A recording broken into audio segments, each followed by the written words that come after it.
Okay, I think most people have managed to filter in from the waiting room, so I'll get started. Hello, everyone. Thank you again for joining one of our Funk Biography seminar series. We're always very happy to have you. Today, our speaker is going to be Dr. Catherine Graham from the Swiss Federal Institute for Forest, Snow, and Landscape Research. But before I do that, I have a couple of announcements for you. The newsletter I've been teasing out for a couple of months now should be about ready to go soon, so you'll see that in your inboxes in early April. As seminar attendees, you should get this automatically, but there'll be obviously unsubscribe link if you change your mind. You can also go to newsletter on our website at biogeography.org to manage your subscriptions and also to see old editions of the newsletter once those get rolling out. So expect that soon. As usual, I'll look into the future. Our next speaker is going to be Dr. Damaris Zurel from the University of Potsdam on April 29th next month. So once we have information on that and are ready to open registration, you'll hear from me again soon. And as for the seminar itself, as always, this is about 45 minutes for a presentation from our speaker and then 10 to 15 minutes for Q&A. If you have any general comments that aren't going to be asked to the speaker, we'll direct you to the chat button on the left side of your bottom tab here. And if you want to ask a question at any time, you can go to the Q&A button and type your answer in or question in there. And we will ask that to the speaker on your behalf. So as always, thank you so much for attending. We're very happy to have you. If you want to see this again in the future, or if you weren't able to come today, this will be on our YouTube channel at International Biogeography. You can also go to our website at biogeography.org to see different things that we've been up to, become a member of the society, make a donation, and also direct you to biogeography.pensoft.net if you want to see our journal, Frontiers of Biogeography, to see some cool research that's been going on in the field. So with that, I've said my part, and I'll pass it on to Marta to introduce our speaker. Thanks, Hikaru. Like Hikaru said, please email us if you didn't catch that code, if you've never been a member of our society but are interested in joining. Please let us know, and we'll hook you up with the code, with the discount code. But today it is my pleasure to introduce Dr. Catherine Graham as today's Funk Lecture speaker. Dr. Catherine Graham is a group leader at the Swiss Federal Institute for Forest, Snow, and Landscape Research, a position she has held since 2016. Prior to joining WSL, she served as an assistant, associate, and then full professor in the Department of Ecology and Evolutionary Biology at Stony Brook University in the US. Dr. Graham's research explores how the spatial and temporal arrangement of habitats shapes biodiversity. Over the years, her lab has pursued fundamental questions such as, why do mountains harbor extraordinary biodiversity? What role does niche partitioning play in maintaining biological diversity? How does a region's climate history influence its current biodiversity patterns? And because answering these questions demands an integrative approach, Dr. Graham's work has spanned ecology, evolutionary biology, biogeography, climatology, geology, you name it, so many fields. So she really is an interdisciplinary scientist. And much of Dr. Graham's recent work centers on the role of plant-hummingbird interactions in generating and maintaining high tropical diversity, but she has also done a lot of work about the drivers of global biodiversity, tetrapod biodiversity, and most recently about diversity of European mountain plants. So without further ado, please join me in welcoming Dr. Catherine Graham. Catherine, the floor is yours. Feel free to share your slides. Thank you very much, and here we go.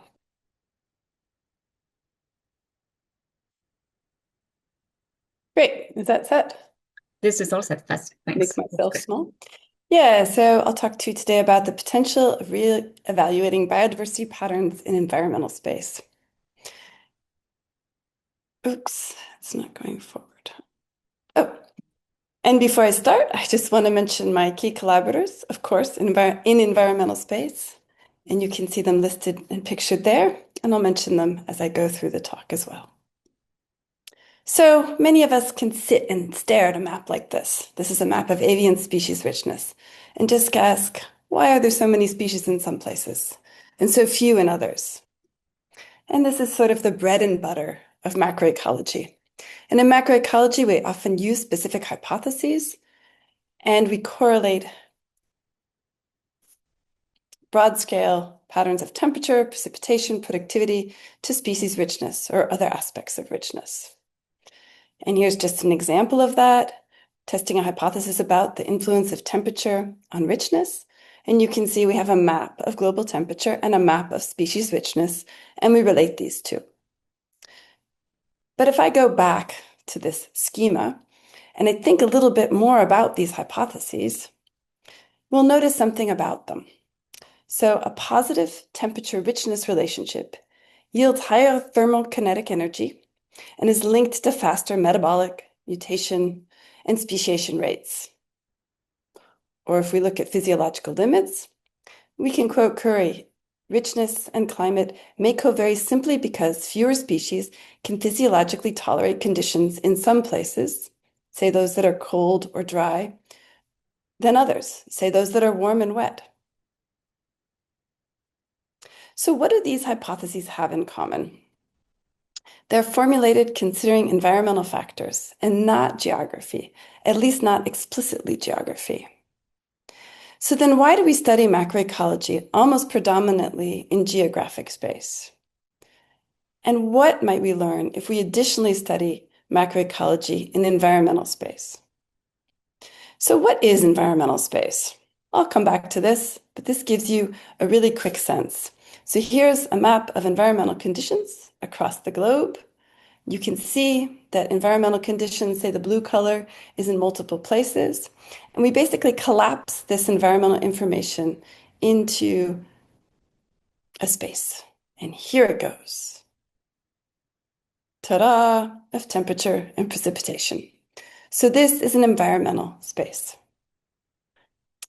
Now, this idea of sort of thinking about geography on one hand and the environmental conditions mapped in such a space on another hand has a really long history in ecology. And it's actually called Hutchinson's duality. So in this case, a place on Earth exists in just one place in environmental space, but environmental conditions occur in many spaces or many places on Earth generally.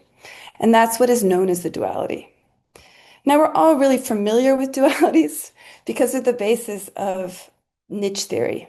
So many of you have done species distribution modeling. So in this case, you have locations of where an organism lives on Earth. You relate those to some environmental variables, and you come up with a space. This space is an environmental space, or in this case, potentially a niche space. And often we map this back into geography and we study the distribution of a species.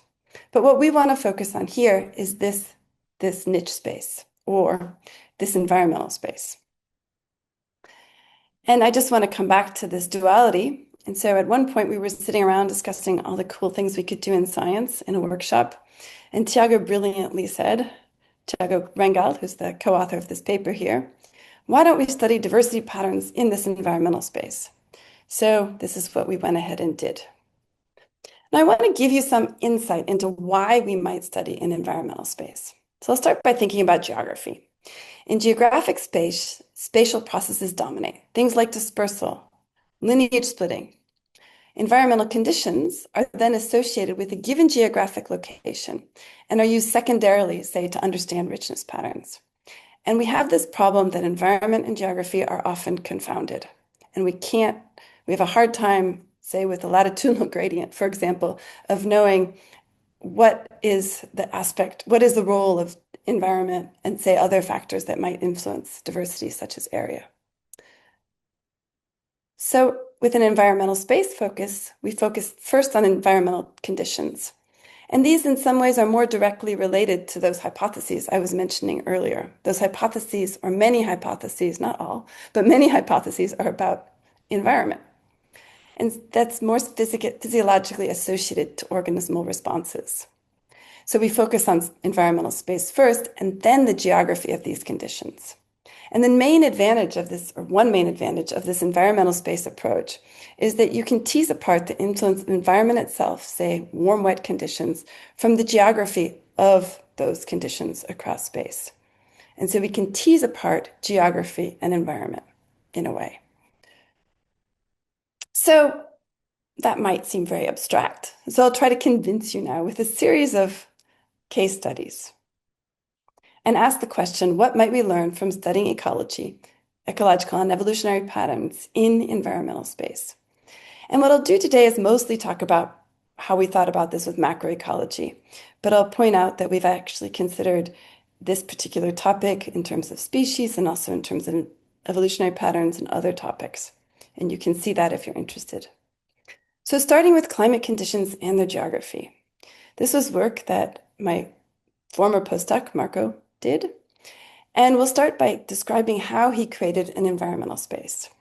And so basically we have a bunch of global climate layers. We chose 12 useful ones that many people are probably familiar with. And we use those in a PCA space to come up with principal components analysis defining this multivariate space associated with these 12 variables.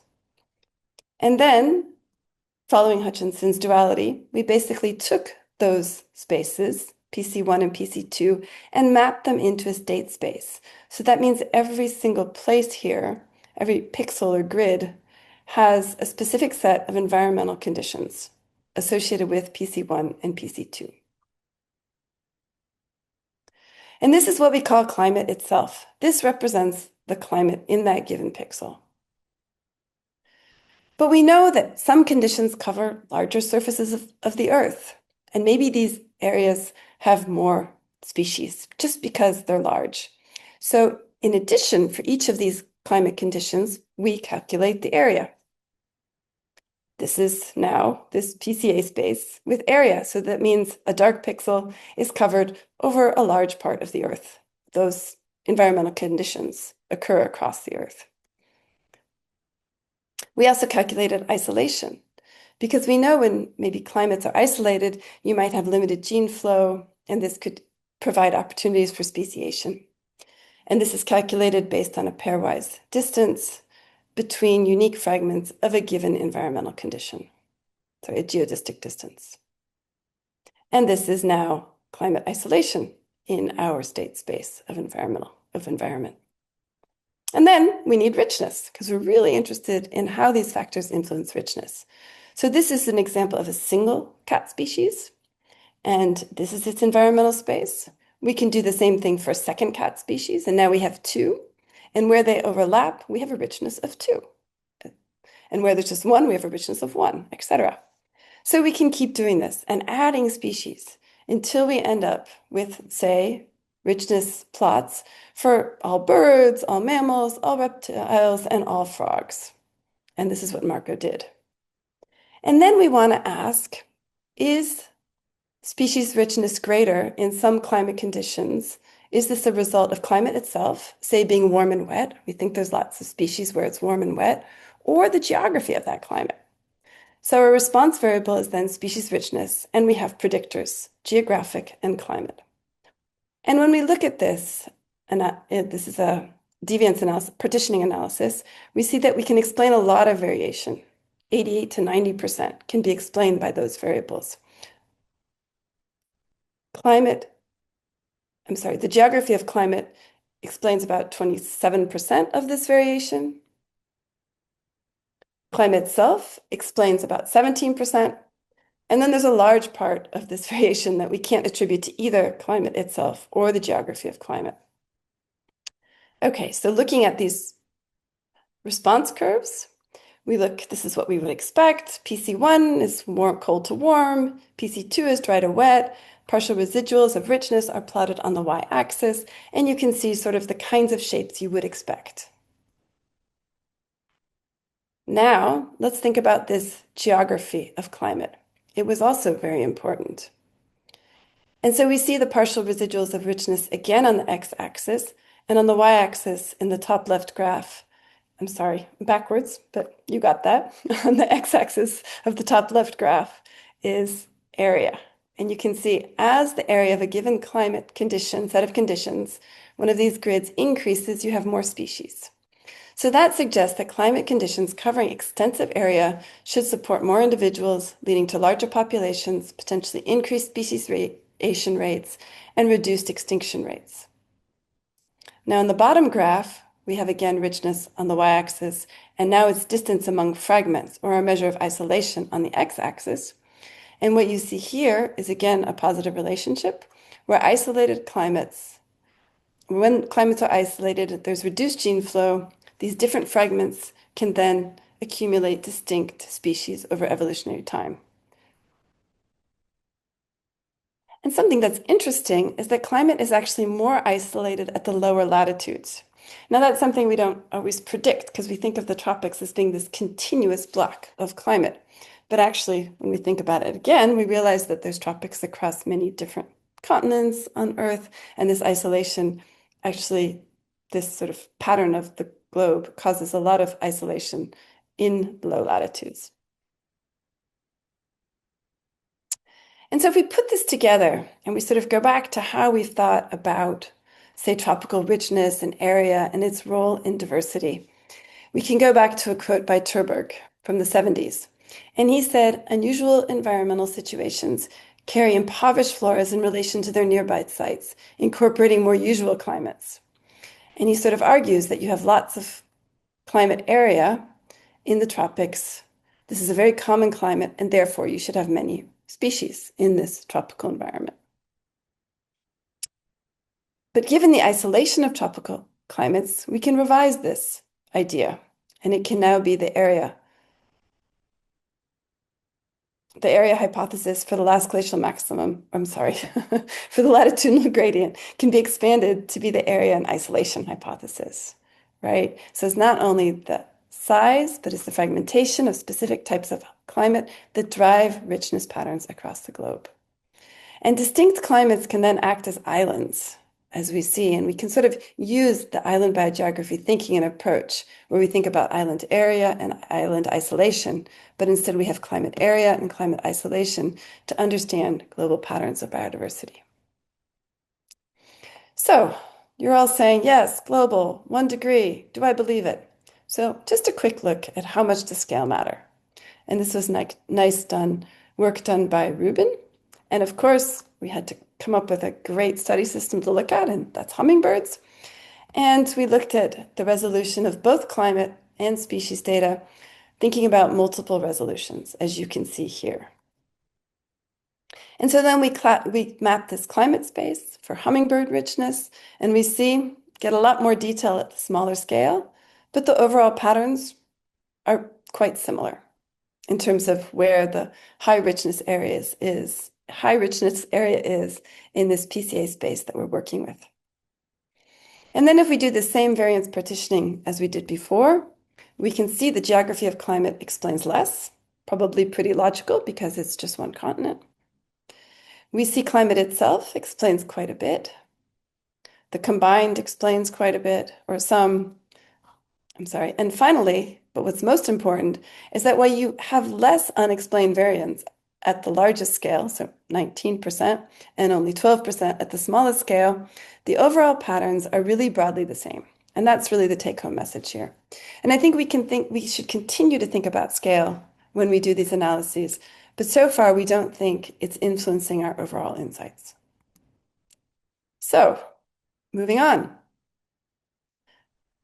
to individual climate variables and richness. So we've been talking about climate itself. Well, what on earth is climate itself? So instead of looking at this big PCA space, we thought we should go back and be good macroecologists and actually test specific relationships. And so these are associated with temperature, precipitation, and how that influences richness, which has been done in geography. And when we do this in geography, we get a bit of a mess. Well, don't tell Elisa that. She could make sense out of all of this. But you see there's not sort of consistent patterns across groups. So we can't reliably estimate climate's true effect on biodiversity because it's mixed with geography and history. And so what we're going to do now is look at these sort of specific environmental parameters and ask how they influence richness. And we're going to start with temperature, because temperature has a has a theoretical link to richness through a mechanistic equation. And that's associated with the metabolic theory, which predicts a positive correlation between temperature and species richness. And very briefly, on the right-hand side, you can see this theory spelled out for species richness, where the log of species richness is a function of an activation energy, and that's what we're trying to predict, a Boltzmann's constant, which is a physiological parameter, and temperature. So directly linked to temperature. So when people have looked at the metabolic theory, it has limited support in the literature. So here's a sort of a big study. This is a bit old, but has been repeated many times. And you see that basically you don't see the theory-based prediction in empirical data when you use these sort of geographic approaches. And we did the same thing. We evaluated predictions across geographic space for richness using the metabolic theory and end up with these slopes that are just these e-values, I'm sorry, that are just very, very odd, or they're not predicted. In contrast, when we do this evaluation with environmental space, so on the top there you've got temperature, and you have the number of sort of grid cells on Earth that fall within a given temperature bin, so that's on the top. And when we do this analysis in environmental space, we get sort of the expected relationship. So this was, again, work led by Marco, and that's pretty cool. So, but that's just one variable. Of course, there's all kinds of other environmental variables that should influence richness patterns. And so we'll go back to consider productivity and precipitation in conjunction with temperature now. And I'll present some sort of summary figures of these results. So looking at multiple energy pathways to biodiversity, we can explain about 90% of the variation for endotherms and 80% for ectotherms. And what you see is broadly similar patterns across the groups. So digging into that a little bit more, temperature is the most important variable for ectotherms, which makes sense based on the metabolic theory, which is sort of made for defined for ectotherms and not for endotherms. But temperature is also important to explain endotherm richness. Temperature combined with area can explain 55% of the variation in endotherms and 75% of the variation in ectotherms. So that's actually quite a bit. And it suggests that this combination, sort of big, warm areas, there's lots of warm areas on Earth, combined, so this warmth and the fact that they're broad spread results in a lot of species diversity or explains species diversity. Productivity also has is an important variable, and it should influence richness through the more individuals hypotheses, where you have more species leading to the possibility for more individuals leading to the possibility for more species. But wow, it has a smaller influence than temperature, right? And we think productivity is often the most important thing to define richness. So why might that be? So this is where, when we actually look at the geography of the different environmental variables on Earth, it starts to make sense. So on the left, you see temperature, and you see you have lots and lots of very, very large areas on my y-axis and temperatures on my x-axis. You have a big part of the globe is simply covered in hot areas. And in those hot areas, in these big areas, you have a lot of species.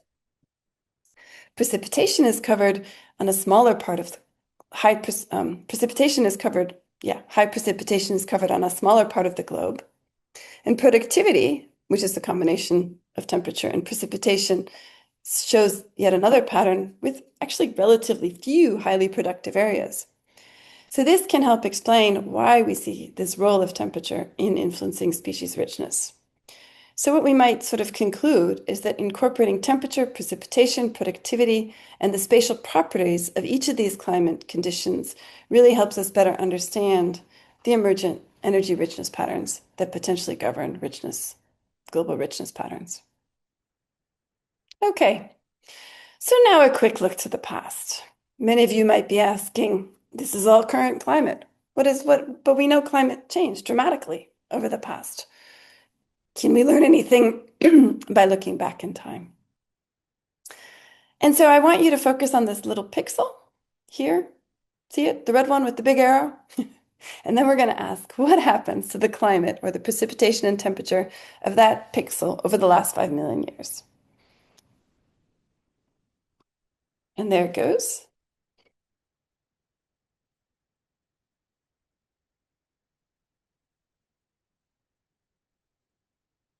Couple million years to go. Oops, what's happening now? I'm blipping. Ice ages.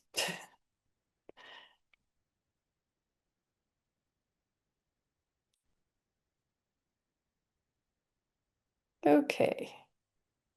So there you have it. That's the history of that climate pixel. And we want to know if that helps us even better understand patterns of richness. And so just giving you a snapshot of what we found without going into detail, we do not find that a greater variation in richness explained when we consider past temporal dynamics. And maybe this was a big ask because we're already explaining with the current models, somewhere between 90 and 93% of the variation. So that's perhaps difficult to ask a model to explain even more. But, and one interesting thing that we find is that you've got the same sort of pattern between climate area and residual richness and mean isolation and richness, both of those positively correlated with species richness, in this case in birds. And what's even more interesting is that we see as you have a change in total isolation or a change in relative area, so those areas that change the most have lower species richness. And so while we can't actually explain more variation looking at the past, we can explain the variation that we see in a more detailed way. And so we have a more detailed understanding of how past climate might have influenced current patterns of diversity. And we can also start confirming hypotheses or looking at hypotheses that sort of suggest that climate stability can lead to higher richness. And so this is something Marco is currently working on, and hopefully you'll see it someday soon. Oops. So now I'll move to trait-based approaches, and we'll start by looking at one of the sort of most interesting traits that we focus on, which is body size, and look at body size in environmental space. And this is work done by a visiting graduate student in my group, Matthias, I'm sorry. And and he started sort of thinking about Bergmann's rule and using this to understand body size distribution. Bergmann's rule is an obvious place to start. It's been around since 1847, and it basically says that species or populations with larger body size are found at high latitudes in colder environments, and those with smaller body size are found in lower latitudes in warmer environments. And the mechanism they propose, or that was proposed, is that low surface area to volume ratios reduces heat loss. And so if it's cold, it's better to be big. And this hypothesis was originally proposed for endotherms.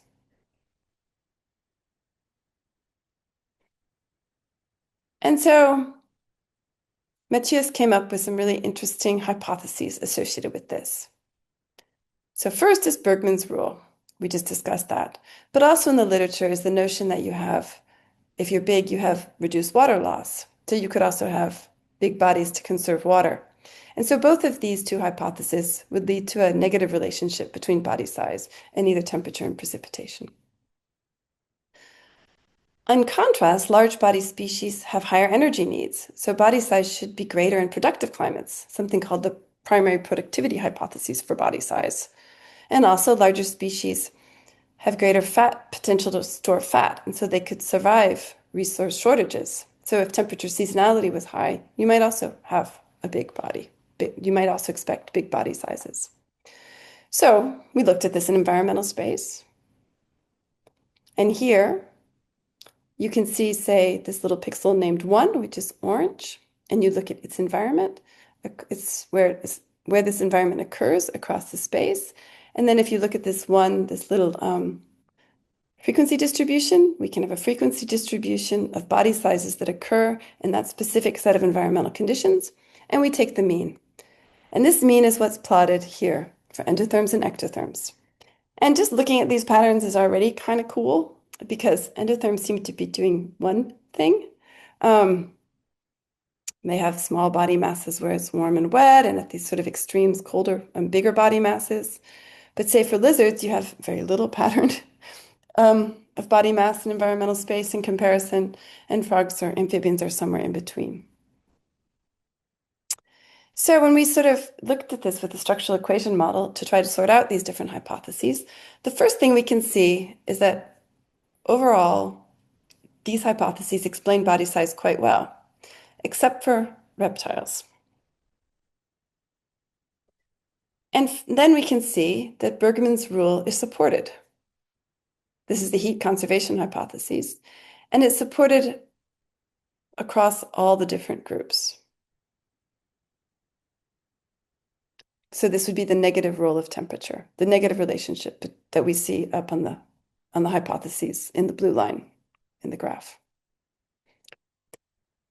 The water conservative hypothesis is a little more tricky because precipitation either has no influence on body size or the opposite relationship than we expect. Nonetheless, precipitation does influence productivity, which influences body size.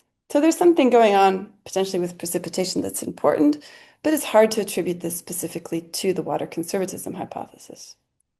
And finally, we reject both the productivity and the starvation resistance hypotheses. And basically, where you see a relationship between productivity and body size, it's negative and not positive as we predicted. So, what do we learn by looking at body size in environmental space? Well, we're still thinking about these patterns, so we don't have all the answers yet. But one thing we learn is that you can test these hypotheses, and when they do come out, you're happy. You see strong support for Bergmann's rule, and you can explain this in terms of temperature, which is consistent with the idea. On the other side, the other factors influence body size are a bit of a mess. And in particular, this idea of productivity doesn't seem to be supported. And if we think about sort of areas that are kind of productive, so warm and wet, we think about, wow, there's lots of species there. And potentially when you've got lots of species, you actually have lots and lots of small-bodied species. And by looking at this median, we're really sort of picking up on these small-bodied species in these sort of productive environments. And that could be leading to the relationship, a negative relationship as opposed to a positive relationship.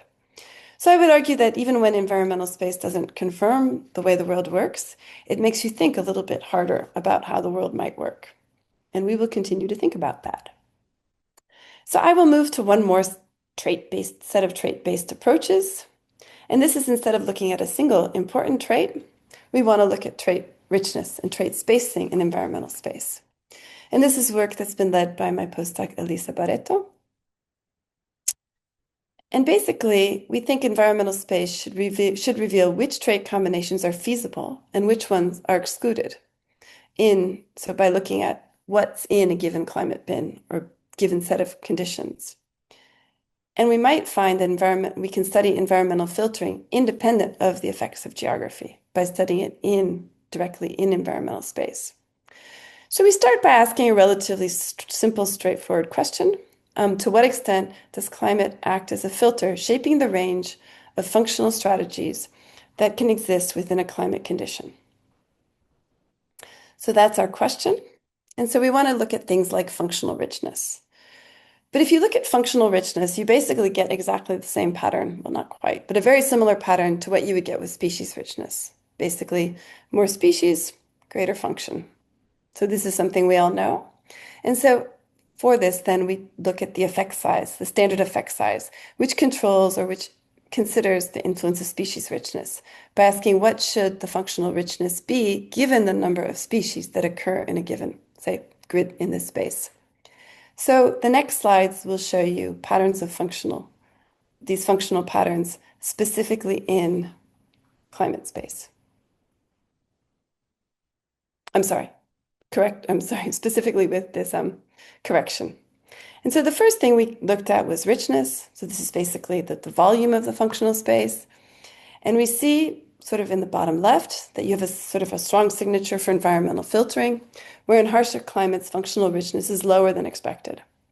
Whereas on the top right, see a kind of a lack of a pattern, which suggests that maybe you have a lack of a strong filter and you have a variety of different patterns. We don't exactly know why that might be yet. If we look at functional evenness, we get sort of in the left-hand corner that trait combinations in cold climates are more clumped, suggesting that there are only a subset of viable trait adaptations to survive in these cold temperatures. And in warm places, traits are more evenly distributed, suggesting potentially there's an existence of a broader range of ecological strategies or some sort of tighter niche filling in these warmer environments. And finally, let's look at functional divergence, which is a really cool one. So that asks how different are the traits in a given grid from the overall trait space of birds. So something really big would sort of be very functionally different. And if you had a ton of big things in a given grid, much bigger than sort of the average bird, then you would have high functional divergence. And here what we see, if we look at this sort of, again, a bit of an opposite pattern. So here we see this potential pattern of water limitation, which seems to strongly select for traits that are closer to the edge of the bird trait space. So this is where you have more divergence than what you expect by chance. Right? So that actually suggests not only a strong filter, but a strong filter of some specific ecological strategies. And in wetter climates, species cluster closer to the center of this trait space. So this is about as far as we've gotten with traits. Annalise is actively working on this. But what we can say so far is that we have evidence of environmental filters on trait space of birds by looking at this environmental space. And we can start to pinpoint, using these different metrics, how these filters might be working. And one of our next ideas is to then link this to ecological strategies. Now, birds are great because we know a lot about them. And so not only can we think about the trait space itself, but potentially how that trait space is filled by these different ecological strategies. And so how the combination of the available environment, the strategies of species, and sort of the filtering of these environments shapes the ecological strategies of birds in environmental space. So that's our next step. Hope that was clear. Okay, so I can end here and go back to the question, what might we learn if we additionally study macroecological patterns in environmental space? And I just have one big conclusion, and I think we can learn a lot. And I think I've showed you some of the things we can learn. There's other interesting research being done by other groups. Some of it we were able to include in our perspective piece, but some of it's just new, and it's kind of an exciting time for these ideas. I want to thank all of you for listening. I want to thank Tibbs for the opportunity to speak and also for promoting research on the global extent. And I'm particularly blessed to be working with lots of folks from Brazil, from the global south, and also from Ecuador. And I also want to thank my fantastic collaborators on this talk. They're all young scientists. They're all up and coming stars. And if you have postdoc positions or jobs and you see their names, I suggest you really take them seriously because they're very talented. And now I'm happy to take any questions. So thank you.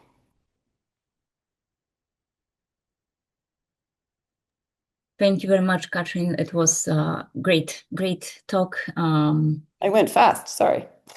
Oh, no, plenty of time for questions now, which Okay. we already have some. So I'm going to start with question from Richard Field.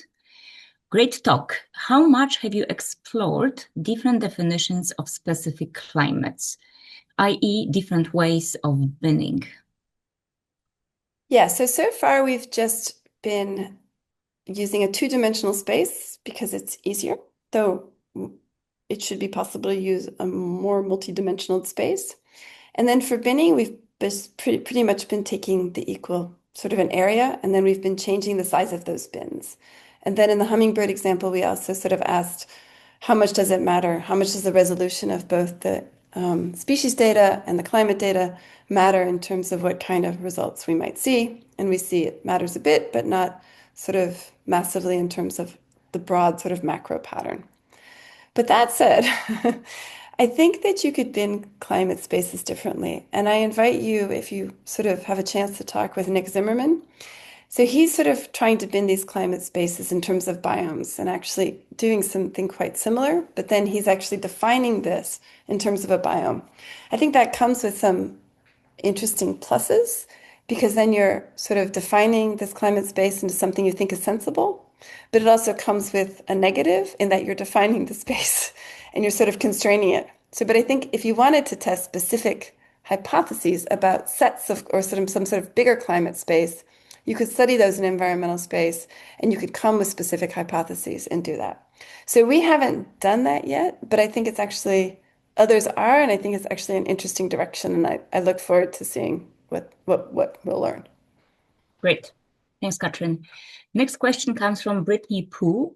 Thank you so much for this really interesting talk. I am interested in whether you have tested the impact that human activity might have on some of these patterns, especially as it is unlikely to be uniform across environmental and geographical space. So that's a great question, Brittany. Thank you. And the answer is no, we haven't.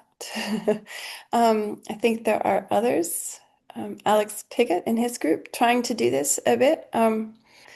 And we actually have a workshop where we'll kind of discuss some of these ideas coming up in the future. So we haven't.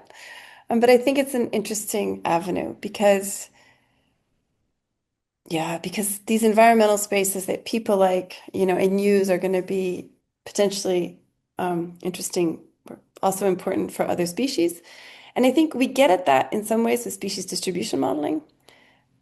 But what we miss a bit in species distribution modeling is it's an individual species. And if we look at sort of the environmental space and the richness and the important environments for multi-species and how those environments are distributed across the globe and how, or maybe better in a more regional sense for conservation, and how they're being impacted by people, we might have a different way to actually study sort of the impact of changes on species, but through the environmental conditions they require. So I think that that's a really cool, nice way forward. Thank you. Okay, next question from Camila Neder. Thank you for your great inspirations on this topic. Do you think that some patterns can be underestimated due to climate resolution and lack of regional information? Yeah, so I mean, I will say that these studies were macro studies, so they were really global, right? And I think for global questions, it's okay, this broad scale. And I think we've actually done a lot of macroecology with these broad data, and it's okay. That's not to say that if we had finer scale resolution data at the global scale that we shouldn't use it. So when we have those data, and I think we're trying to get there, then that possibly would be better. So one of the things I didn't show was work that was done by Ruben, the master's student, and he basically sort of asked it. So we couldn't do anything about the species and their sort of distributions because global distributions are at 1 degree, more or less, right? But we could change the climate and sort of ask what might we be missing in terms of climate. And when he looked at sort of the difference in what the climate space looks like for so if you have the big grid cells, climate cells versus little climate cells, I think again, maybe about 10 or 15 square kilometers, you see different patterns. You see much more resolution, obviously, in the smaller climate resolution space. But when he looked at sort of what was missing in the little space versus the big space, by looking at the difference between these, or the residuals, he actually found that we're missing mountains a bit, and we're missing some specific environments when we do this big environmental, sort of use this broad scale. So I think we are missing something, and that it would be quite fun and interesting to do these sorts of analyses at smaller scales where you have better resolution data. So we started globally as good macroecologists or biogeographers, but I think there's space and room to change and to use smaller resolution data where available. Yep, fair enough. Okay, a question from an anonymous person. Have you been able to model species interactions within environmental space? How much do you think this may explain diversity patterns? Ooh, haven't thought about that at all. That would be cool. And I guess it could be something you could do in Europe where you have sort of complete food webs or anywhere you're starting to get these complete food webs. I always think about hummingbirds, and I think we don't have enough information for this yet. We're just starting to get there. We can ask Emma, she does. But yeah, we're just starting to get there. But of course, the distribution of plants is tricky. Sorry, I'm not answering the question well. So I think it would be cool. We haven't done it. How might yeah, I don't exactly know. It'd be kind of interesting to sort of look at the individual species groups and then their interactions and compare the patterns you see for the two potentially. Yeah, go for it, anonymous attendee. Let me know how it goes. I think it sounds cool. Yeah. Okay. Mark Lamolino asks, you reported on influence of environmental and geographical space on diversity and then on body size. Can you or have you also looked at the feedback interaction? That is, how body size is influenced by species diversity and diversity of ecological interactions. So a bit again, interaction. So no, we Yes. just started the body size work. Well, just I would say that was started about 6 months ago. So that's as far as we've gotten. So the influence on body size on diversity. So I think we could better integrate the trait and the body size information more specifically into hypotheses about niche packing and niche filling, and try to think of that will help us understand diversity. So we're starting to get at that with the multidimensional space, but not so much with body size. And I think the diversity of ecological interactions is still something out there to be done, as Yeah, I said a few seconds ago. that's a big gap in the literature and in the data for sure. Okay, Diego Alvarado Serrano, great talk. Could you please explain again how you track climate over time by pixel? If the pixel is defined geographically, how can the area and isolation change in short timescales? Okay, so the pixel is defined in environment. So that particular environmental condition that's defined by a given sort of small part of the environmental space, that particular environment information is tracked. So we basically take the present as the reality. So what's it like now? And what happened to this particular environmental condition through time? And then we can ask how isolated was that particular environmental condition, or how did it area change? And yes, it's a short time scale, it's 5 million years. We're trying to go back deeper in time, but that's taking a bit more effort, and actually also relate that to fossil records. But yeah, so that's all we've done so far. I think what you're missing, or maybe is confusing, is that then we have some environmental spaces we never track because they don't occur in our current environmental space, right? So everything's set to see what happens in terms of current environment. So we're missing something there. But I think even with this sort of, I guess, limited or not perfect approach, or maybe it's a good approach, but there could be other approaches, we're still seeing that when you see instability in terms of isolation and area, or big changes, a pixel with big changes, that then leads to lower species richness, even over the last 5 million years. So I think that's actually starting to suggest, to give some indications about the importance of history, right, on richness patterns. Great. Another, excuse me, question from an anonymous attendee. Great talk, Katrin, and very cool work by you and others. Quick question. In the bivariate space, say temperature and precipitation, a unit of climate in temperature and precipitation can have different meaning biologically. Yes, that's true. Okay, so at least the reviewer at some point pointed out that we should be transforming precipitation with a log, which we really appreciated. So that's at least log transformed. But yes, that's true. And I don't know how you would do that on a global scale. I think you probably have to pick specific groups where you know more about how they would respond to a unit of climate of temperature change versus a unit of precipitation change. Because I think when it means something biologically, it has to mean something for a specific group. And so maybe that's something that we could really sort of, within reptiles, there's really different reptiles, which is probably why we had a hard time with them, because there's snakes and lizards and they all just kind of respond very differently to the environment. Or maybe within frogs, we could do something like this. But yeah, we haven't really asked that specifically. Okay. Where am I? Okay, next question from Shianika Lakmali. As always, the audience does not disappoint with questions, so thank you all very much for this. Great and interesting talk. I'm interested in big island scale species richness and diversity variability across temperature and rainfall gradient.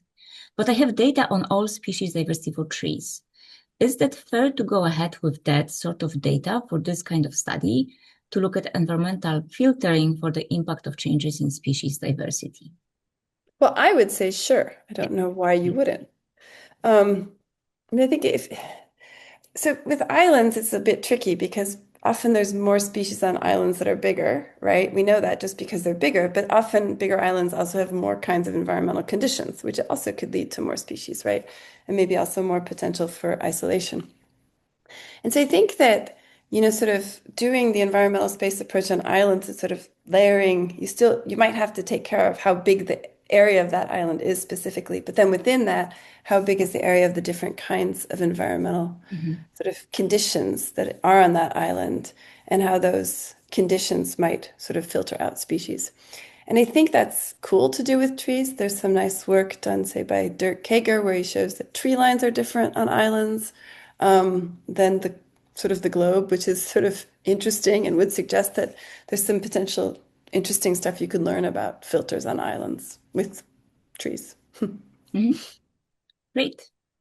Next question is from Abhishek Gopal. Thanks, Katrin. I was curious how insightful it is at more regional scale, where geography and climate might tend to be more coupled than decoupled. So I think that's a question that's out there, right? So we've been looking at broad scales and we've thought about looking at the same patterns on continental scales, and then maybe the geography of climate is less important and climate itself explains more, or maybe it's sort of depends on where, right? But I think that it's a really good question that we haven't looked on regional scales. You did see with our little example of hummingbirds, which was more methodological, the geography of climate was important, but not as important as climate itself to explain the diversity patterns of hummingbirds. So yes, I think if geography and climate are coupled, then potentially it'll explain more.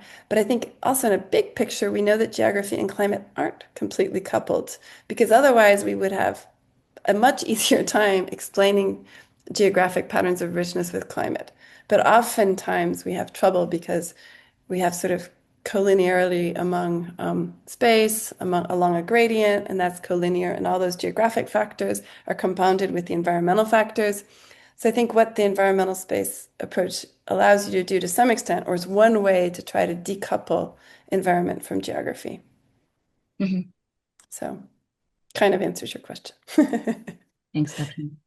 Okay, we still have some time for a couple of questions. So next one comes from Valia Herrera. Good morning. Thank you very much for your talk. It was very interesting. Could you please explain a little bit more about amphibians? Have you seen if there are differences according to different altitudinal gradients? So we haven't looked specifically at altitudinal gradients, right? We could, and we probably wouldn't look at altitudinal gradients. We would look at gradients of temperature and precipitation, right? So you could take a mountain range and sort of take that altitudinal gradient, which is geographic, and define it as an environmental sort of state space, and then try to see how amphibians within this mountain state space defined by variables you think are important, maybe temperature, precipitation, or something else you think is important. And that's how I would study that. So the idea of the environmental space approach is that you sort of walk away from geography, right? And so it's a bit hard to answer that question because we have a different way of thinking about things. But I do want to say, like I've told everybody, oh, we should do everything in environmental space. I don't want to suggest that we don't do things in geography. I think geography is important. It's just that we haven't done much in environmental space. And I think we're going to learn something from doing stuff in environmental space. We might also learn when it's not useful, right? But I think that's an interesting exercise to sort of force ourselves to think in these different state spaces to think about diversity patterns. Great, thank you. A question from Celine Serna. Wonderful presentation, thank you. Have you observed whether different types of climate information, such as mean conditions, extreme events, specific temporal windows, have different effects on biodiversity patterns across species or functional groups? I should just let the person who has the next question answer that, but no, we haven't.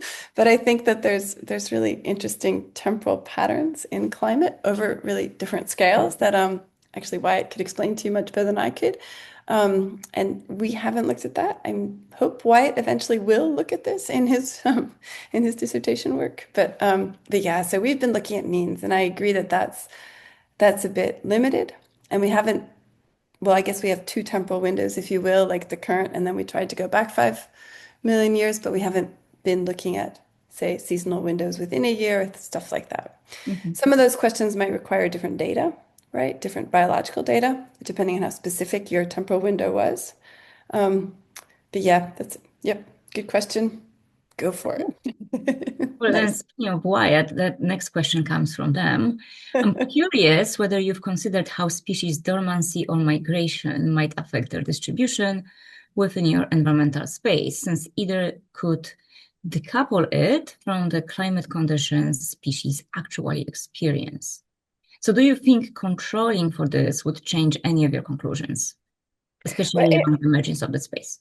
yeah, it may well, right? So when we look at birds, we're looking at their breeding range. And of course, where they winter and where they migrate through are going to be really different environmental conditions. And I'm trying to think of what question specifically you would ask um, to get at that. But you might find that they use different parts of this environmental, so the richness patterns change depending on the season you look at, maybe with birds. Okay. And we have one last question, and then we will probably call it a day since we're running out of time. So the question comes from Mark Costello. What was the relationship between richness and annual average temperature? Was most richness in tropics above 20 degrees Celsius? Oh man, I can't quite remember. I'm really sorry. I'm not the person. I can go back and look, but I'm not the person who remembers that kind of thing specifically. Well, we can all go back to our YouTube channel and watch it again to find the answer after the So segment. I could say, Unless you can find it so quickly the in there. what was the relationship between richness and annual average temperature was Mhm. most richness? Yeah, I think most richness in general is above 20 degrees Celsius. Not so, I guess it's in the tropics, but it's could be subtropical as well. So you have, if you look at the area that's covered by these warm temperatures above about 20 degrees, that's a very, very large area of our Earth.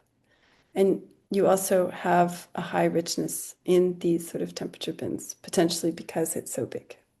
I don't know if that answers your question. Sorry. Okay. Well, thank you very much, Katrin, and thank you all for coming. We've had great attendance, amazing questions. Please keep coming to our seminars. We love to have you here. Katrin, again, thank you very much for agreeing to speak with us. And everyone, the presentation will be available on our YouTube channel shortly. Please feel free to get in touch if you ever want to discuss any of these ideas with me. I'd be happy. And I'm sure Excellent. others in my group would love this as well. Yeah. Thank you so much, everyone. And till next time. Bye.